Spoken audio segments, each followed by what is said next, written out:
Hey guys, how are you? Welcome back to my channel. How did you find my room? I really love this background. I have decorated it myself, personally devoted many minutes, if not hours. And I particularly like these lamps as well. I got this from someone I know. And we will talk about this book, How to Change Your Mind. Just think about the title. Is it possible to change your mind?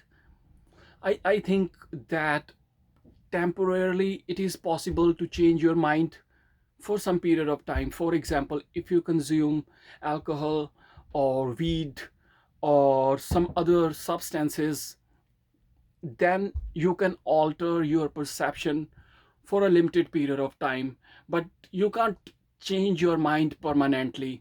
It's not possible. Even if you consume some bad drugs, I will not suggest you to consume those drugs. I'm just trying to explain about this mind concept. Still, you can't change your mind forever. Again, you will come back to your previous mental state. So I think it is very difficult to change our mind permanently.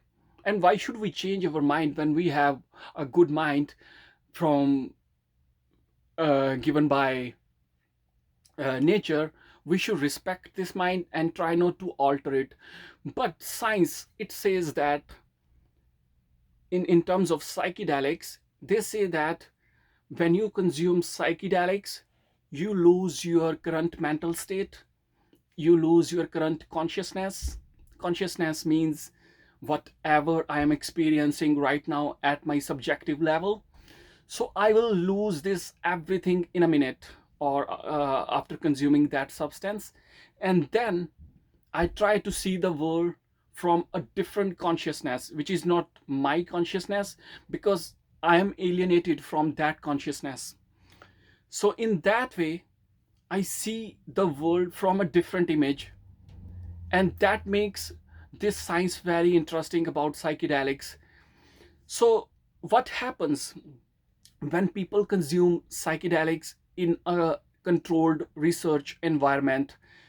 They say that slowly and slowly the reality fades and they enter into a domain or an image which is almost impossible to describe, because they see thousands of different color.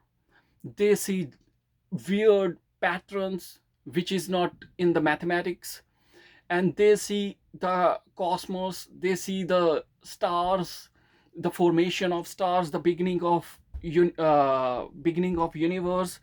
And they travel all sorts of things which is, I would say, impossible for our mind to imagine. So people say that it gives them a unique experience, because they say that they find god in that manner, or they find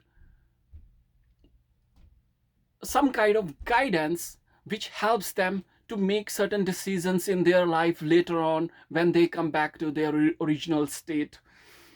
So this is the, I think this is the mystery of psychedelics. How does it happen, and where does this psychedelics drugs come from? Psychedelics comes from a genus, psilocybin. I will write this spelling in my title if possible. And that genus uh, gives birth to different types of mushroom species. So there are a number of mushrooms which contain this psilocybin element, the drug, which when we consume it, it changes our mental setup, it changes the way we see the world. So there are different types of mushrooms in the world. Not all the mushrooms have this substance in its core, and a tiny percent of that substance can make me high for a very long period of time. And it is banned. Again, I'm saying that I'm just trying to express my views as what I gained from this book. So those substances are given to people voluntarily, people, in a controlled research environment. So it is very interesting in a way that when I think about that, and it is mentioned in this book that why the mushroom has this substance at its core. What is the purpose behind this element in its body? Why does it have it? One proper explanation is that it can be a defense mechanism. But then the question is, if mushroom uses this component, this element, to defend itself from predators, why can't it just kill those predators? Why does it have to change their mental perception, change their mental setup for us for some period of time? This is for a mystery, or maybe I couldn't understand the concept or arguments in this book, but that is a very interesting point. One explanation is that when mushroom releases this component, when the predator eats it, they temporarily lose their consciousness, and in that way they themselves are in a dangerous state, because now they can't defend themselves. There is one very interesting thing that I would request you to search on Google. This The name of this concept is cordyceps, cordyceps. And when you type this and type this on YouTube and open the video, you will see that there are many ants. Those ants are dangerous, and they are eating fungi, and they are enjoying, cherishing like it's a big meal. But after some time, when they have consumed the fungi, they feel, those ants feel different sensations. They kind of lose their mind after eating that fungi. And after some time, you will not believe that the ants, they die, and from their bodies, from their face, from their brain, uh, fungi emerges from their brain. It is kind of a rebirth. This is a trick which is like generated by millions of years of evolution by fungi to protect itself from the predator.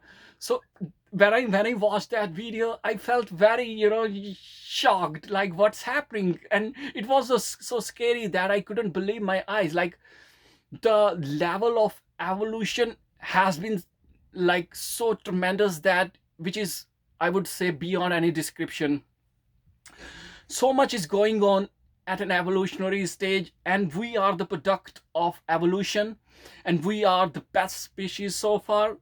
And like, how much struggle we have done to reach this stage. And there are predators in the nature. When you go in the forest, it becomes very difficult to tread, to pass the forest, especially at night, because you are vulnerable.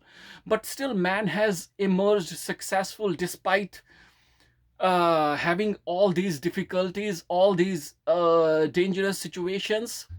So that's a success.